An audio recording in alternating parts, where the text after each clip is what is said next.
हे everyone, welcome और welcome back to Raksha unplugged. कैसे हैं आप लोग? तो इस पॉडकास्ट के थंबनेल की शान बढ़ाने वाली थी हमारी डिट्टो रानी। एक्चुअली बहुत टाइम हो चुका है, हमने डिट्टो रानी के बारे में बात नहीं की है और आज हमने डिट्टो रानी की एक रेसिपी देखी थी, साथ ही साथ हमने कुछ कमेंट्स भी देखे थे। तो हमने सोचा क्यों ना उनको डिस्कस कर लिया जाए, क्योंकि काफ़ी लोग मिस भी कर रहे थे डिट्टो रानी को। और मैं स्पेशली मिस कर रही थी हमारे रामू काका, यानी कि दीमक जी को, जो कि हैं डिट्टो रानी के भाई। तो इनके बारे में भी मैं बात करना चाहती थी और मैंने डिट्टो रानी का व्लॉग देख लिया था, कमेंट्स के स्क्रीनशॉट्स निकाल लिए थे। ऑल्सो मैं दीमक का वीडियो देखने जाती हूँ, तभी जो मेरे सब्सक्राइबर्स हैं उनमें से बहुत प्यारे प्यारे लोग हैं जो मुझे अपडेटेड रखने का काम करते हैं। तो वो मुझे एक रील सेंड कर देते हैं जो कि फेसबुक की है, और फिर सारा सिनेरियो चेंज हो जाता है। फिर थंबनेल पर जो लप्पू झन्ना है, जो हमारा लप्पू झन्ना है, जो किसी का भला होते देख ही नहीं सकता, जो किसी और को टीआरपी लेता देख ही नहीं सकता, उसने फिर से एक ऐसा झोल झपाटा किया है कि फिर से थंबनेल पर जो है वो सुशोभित हो गया है, शोभायमान हो गया है हमारे। और बोला है इसने कि हमारी ही बैंड बजाओ, दूसरे की बाद में बजा लेना। लेकिन ऐसा नहीं है। आज हम डिट्टो रानी की भी बात करेंगे और थोड़ी सी दीमक की भी करेंगे, क्योंकि दीमक का मैं वीडियो देखते देखते नहीं देख पाई हूँ, बट जो पुराने मैंने कुछ रील्स देखे हैं उनके बारे में मैं बात करूंगी। ऑल्सो मैं डिट्टो रानी के जो कॉमेंट्स वगैरह आए हैं, जो वो रेसिपी बना रही थी, उस पर भी बात करूंगी। लेकिन पहले मैं लप्पू की बात कर ही लेती हूँ। जब थंबनेल पर सुशोभित हो चुका है तो लाइए थोड़ी बहुत झाड़ा फूकी इनकी लगा ही देते हैं, झाड़ फूक इनकी कर देते हैं। तो हुआ कुछ यूं है कि हमारे लप्पू चंद के व्यूज हैं डाउन। अब कंट्रोवर्सी की तो आदत डाल रखी है ऑडियंस को, और ऑडियंस को भी माल मसाला चाहिए भैया। जब तुमने आदत डाली है माल मसाला देने की, तो माल मसाला दो भाई, बिना माल मसाले के काम चलता नहीं है। अब फेसबुक का जो इनका रीच है काफी ज्यादा डाउन हो चुका है, बहुत ज्यादा व्यूज इनके नहीं आते हैं। बीच में इन्होंने डोसा बनाया था, जो कि आपको पता ही है तिलिस्मी था, जिसके बारे में हमने बात की थी, वो वायरल हुआ था। उसके बाद एक दो रेसिपीज और इनकी थोड़ी बहुत चली हैं, उसके बाद ज्यादा इनका कुछ चल नहीं रहा था। अभी क्या हुआ है कि इन्होंने एक और फेसबुक का पेज बना लिया है। अच्छा, डोसे से मुझे एक बात याद आई। जब डोसा बना था तो काफ़ी ज़्यादा मजाक उड़ा था फेसबुक पर भी और वाईटी पर भी।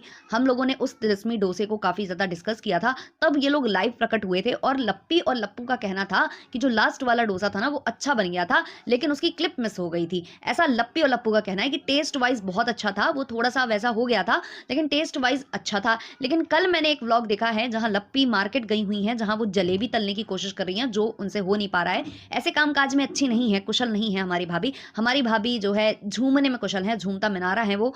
तो झूमना उन्हें बहुत अच्छे से आता है, बाकी और जो दूसरे कामकाज होते हैं बहुत मुंह सड़ा के होते हैं और उन्हें आते भी नहीं है। ऐसा कुछ उनके साथ प्रॉब्लम है थोड़ा सा, बट ठीक है, चलो आदत हो गई है अब हमें इन सब चीज़ों की। तो वहाँ वो जलेबियां तल रही थी जो उनसे नहीं हो रही थी। तो वहाँ वो उस हलवाई को, या जो भी आप कह दो, जो वो ओनर थे वहाँ के, या जो भी आप उनको बुलाओ, उनको वो बता रही थी कि हमारा जो डोसा है वो खराब हो गया था, आटे जैसा हो गया था। मतलब आप समझ गए हो ना कि इनका डोसा वाली जो रेसिपी थी वो सक्सेस नहीं हुई थी। जो ये बोल रहे थे ना झूठ लाइव आकर, इनके झूठ खुद यही रिवील करके जाते हैं, इनके झूठ खुद ये पकड़वा के जाते हैं। इन्होंने वहां पर खुद क्लियर बोला कि हमारा डोसा अच्छा नहीं बना था, आटा जैसा वो हो गया था। उसके बाद काफी लोगों ने बोला कि इसके डोसे को हॉस्पिटल पहुंचाओ, तो किसी ने कहा कि डोसे के लिए जस्टिस फॉर डोसा, ये खुद बता रही थी लप्पी वहां पर। तो इन्होंने एक्सपोज कर दिया ना खुद को ही, तो ये ऐसा करती हैं। तो जैसा कि मैंने कहा, इनके व्यूज काफी ज्यादा डाउन है, और डाउन जब होते हैं तो इनको करनी होती है कुछ ना कुछ हरकतें, जिसकी वजह से इनका जो चैनल है या इनके जो व्यूज हैं वो अप हो जाएं। तो अभी इन्होंने एक नया एफबी पेज बनाया है, क्योंकि पुराने वाले की रीच बिल्कुल डाउन हो चुकी थी। और ये लोग करते भी हैं, 1 से 2 से 3 ऐसे पेज ग्रो कर लेते हैं और फिर चारों तरफ से सोचते हैं कि इनकम हो जाएगी हमारी, तो ऐसा कुछ सोच के ये करते हैं। तो एक और पेज इन्होंने बढ़ाया। अब वो पेज को वायरल करने के लिए भी तो कुछ ना कुछ तरकीब लगानी होगी। तो हमारे लप्पू ने बहुत सोच समझ कर एक तरकीब ये निकाली है कि चप्पल जो है हमारे पैर में हमारी पत्नी पहनाएगी और वो रील हमारी वायरल हो जाएगी। क्योंकि इस तरीके की रील बहुत ज़्यादा वायरल होती हैं, कुछ लोग गाली देते हैं, कुछ लोग अप्रिशिएट करते हैं, अलग अलग लोगों का मत होता है। लेकिन लप्पू जी, आपको बहुत ज़्यादा फेमस होने का शौक है ना, तो मैं आपको कुछ सजेशंस यहाँ से देना चाहती हूँ।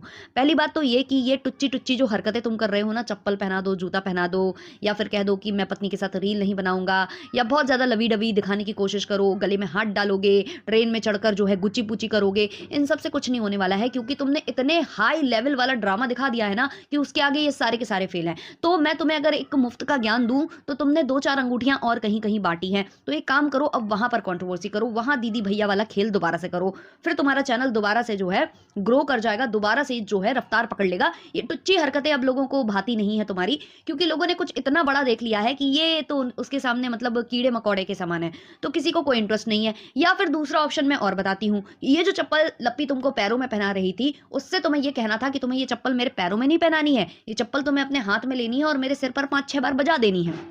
ऐसा करने से तुम्हारा जो वीडियो है वो काफी ज्यादा वायरल हो जाता, तुम्हारी रील काफी ज्यादा वायरल हो जाती, और मुझे लगता है कि हर बड़ा छोटा रिएक्शन चैनल इसको डिस्कस करने लगता, फिर तुम शायद वायरल हो सकते थे। लेकिन ऐसी हरकतों से तुम वायरल नहीं होगे जितना मुझे लगता है। तो तुम जो है हो तो बहुत होशियार, लेकिन तुम्हारी होशियारी थोड़ी सी कमजोर है, क्योंकि तुम बीच बीच में फूंक लेते हो ना। अगर तुम फूंकना छोड़ दो ना तो शायद तुम्हारी होशियारी ज्यादा काम आ जाए, तुम्हारा जो ये दिमाग चलता है ना वो शायद ज्यादा काम आ जाए। अगर तुम ये जो बीच बीच में जो उड़ता पंजाब वगैरह करते हो ये ना करोगे तो हो जाएगा। तो भाई अमल कर लेना इस चीज पर। 1-2 अंगूठी कहीं बांटी है ना तुमने, दीदी भी है वो, तो सोच लो भाई, देख लो क्या करना है। भाई मेरा काम है तुम्हें हिदायत देना, बाकी करना ना करना तुम्हारे ऊपर है। अब हम आ जाते हैं हमारी रेसिपी क्वीन के पास। रेसिपी क्वीन जो कि रात में पहले वाईटी पर भ्रमण करती हैं, रेसिपीज देखती हैं और अगले दिन सुबह उसको इम्प्लीमेंट करती हैं, उसका व्लॉग बनाती हैं बहुत ही गंदे चेहरे के साथ, बहुत ही गंदे मन के साथ, जिस वजह से कहीं ना कहीं उनकी रेसिपी भी देखने में किसी को इंटरेस्ट नहीं आता है। तो ये बना रही थी चीज टिक्का, चीज, हाँ जी चीज का टिक्का बना रही थी। कौन सी चीज थी वो हमें नहीं मालूम, चीज का बना रही थी। और बढ़िया जो है इन्होंने आलू वालू मैश किए और उसमें बीच बीच में जो है चीज़ को भर के और फिर इन्होंने उसको डीप फ्राई किया है। इतना ऑयली फूड जो है ये खाती हैं गर्मियों के मौसम में, जिसमें ऑयली फूड को लोगों को अवॉइड करना चाहिए, वहाँ ये भर भर कर जो है ऑयल खा रही हैं, भर भर के चीज खा रही हैं। और बनाने का अगर आप हाइजीन देखोगे तो इतना अव्वल दर्जे का है, इतना अव्वल दर्जे का है कि भाई लोग तो बोलते हैं कि जो घर में काम करने वाले होते हैं ना वो ढंग से काम नहीं करते हैं, जो पैसा लेकर काम करते हैं वो अच्छे से काम नहीं करते हैं। बट यहाँ पर तो जो घर की गृहिणी है ना उनसे ही ढंग से काम नहीं हो रहा। बड़े बड़े जो नाखून हैं शूर्पनखा की तरह बढ़ा कर रखे हुए हैं, जो फेक वाली ये एक्सटेंशंस करवाती हैं, उसमें आलू लिटरली भर रहा था और ये बनाए जा रही थी। उसके बाद जो है ये कैमरे पर जो खाना स्टार्ट करते हैं ना, ये लोग जब भी खाने बैठते हैं इनको इतनी बार मना किया है कि बहन ऑफ कैमरा खा लिया कर, बहन ऑफ कैमरा खा लिया कर, बट बहन को तो समझ में आता ही नहीं है। बहन तो छोड़ो यार। चलो कमेंट सेक्शन पर आते हैं। किसी ने लिखा है 1157 पर कैसे खाई है जानवर की तरह, कसम से तुझे इतना पीटना चाहिए ना तो अकल आ जाएगी।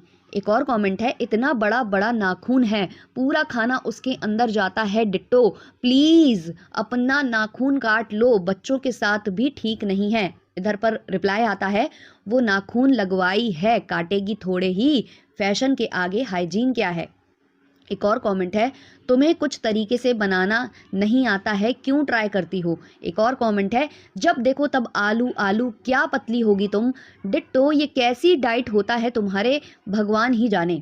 एक और कमेंट है, कहाँ से आते हैं ये लोग, इन नल्लों ने नाचने के सिवाय कभी कुछ खाया देखा नहीं है। ये सब डिशेस हम लोग सालों पहले अपने बच्चों के टिफिन में बनाकर छोड़ चुके हैं, अब तो बच्चे भी बड़े हो गए हैं, खुद सीख भाई, हमें बोर मत कर। एक और कमेंट है, ऐसे हबर हबर खाती है जानवर जैसा, कैमरा बंद होने पर 10 टिक्की अकेले खा जाएगी, फिर पतली होने का सपना देखेगी। तो ये कुछ कमेंट्स थे। अच्छा, यहाँ पर जो ऑडियंस बोलती है ना इनको कि तुम रेसिपीज पहले देखती हो फिर बनाती हो, इसलिए तुम्हें ढंग से देखना बनाना नहीं आता, तुम यूट्यूब से ही देखकर बनाती हो, तो वहाँ इनके जो पतिदेव हैं वो सफाई दे रहे थे कि लोग ऐसे ही सीखते हैं, ऐसे ही बनाते हैं, तो भाई ऐसे ही सीख कर ऐसे ही घर में बनाओ ना। जब रेसिपीज तुम ही देखकर बना रहे हो तो भाई दूसरा भी वहीं से देख लेगा ना, तुम्हारे चैनल पर क्यों आएगा। तुम्हारा चैनल व्लॉगिंग के लिए किसी ने अगर सब्सक्राइब करके रखा है, वहाँ पर तुम अगर कंटेंट चेंज भी कर रहे हो तो फिर वो चीज़ करो ना जिसमें तुम्हारी एक्सपर्टीज़ है। तुम्हें आता कुछ घंटे का नहीं है और तुम फालतूपना यहाँ करते हो। खुद पति देव बाद में खाना स्टार्ट करते हैं, मतलब पहले तो तारीफों के पुलंदे, एक गृहिणी होकर खाना भी बनाती है, बच्चा भी संभालती है, ये वो फलाना टिकाना, बड़ी बड़ी बातें। और फिर जब खाने बैठा तो उसमें जो ऑयल के है ना वो झरने बह रहे थे, तो ये बोल रहा था कि टिश्यू पेपर, इनके घर में टिश्यू पेपर भी नहीं था। जो रेसिपीज़ बनाते हैं रोज़ और ऑयली फूड बनाते हैं उनके घर में टिश्यू पेपर्स वगैरह नहीं है, और ऑयल उसमें मन भर का भरा हुआ था और खाए जा रहे थे। भाई खाए जाओ खाए जाओ खाए जाओ, दिखते भी हैं ये लोग कि दिन रात ये गर्मियों में पता नहीं कैसे पचा जाते हैं। अब हम बात कर लेते हैं हमारे दीमक भाई साहब के बारे में। तो आपको याद होगा कि एक दिन दीमक ने एक व्लॉग छापा था अपनी भाभी के नाम पर, जहां उनका कहना था कि कुछ जो उनके व्यूअर्स हैं वो ऐसा बोलते हैं कि दीमक जो है, दीमक का अफेयर जो है उनकी भाभी के साथ चल रहा है, और उसको जवाब देने आए थे, काफ़ी गंदी तरीके से रिप्लाई भी दे रहे थे कि ऐसे कैसे आप लोग माँ समान भाभी, ये वो फलाना ठिकाना। ठीक है, कट्टू उनकी एक रील आती है भाभी के साथ, हीरो तू मेरा हीरो है, विलन जैसा काम न कर, सपनों की इस रानी को ऐसे तू बदनाम न कर। तो ये चीज़ जो है हमारी भाभी साहिबा के साथ, माँ समान भाभी के साथ इस पर रील बना रहे थे कौन, दीमक भाई साहब।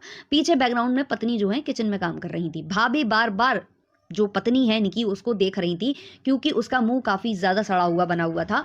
ऑब्वियसली किसी भी पत्नी को पसंद नहीं आता है ये सब कुछ, और खुद दीमक भी कई बार हाईलाइट कर चुका है व्लॉग में, एसी आने पर पत्नी गुस्सा हो गई, एसी आने पर ये हो गया, ज़्यादा काम करने पर भाभी की तारीफ कर दी तो मेरी पत्नी गुस्सा हो गई। तो जब तुमने इतना हाईलाइट कर रखा है तो कहीं ना कहीं उनको भी फील होने लगा है, ऑडियंस के साथ साथ भाभी को भी फील हो रहा था।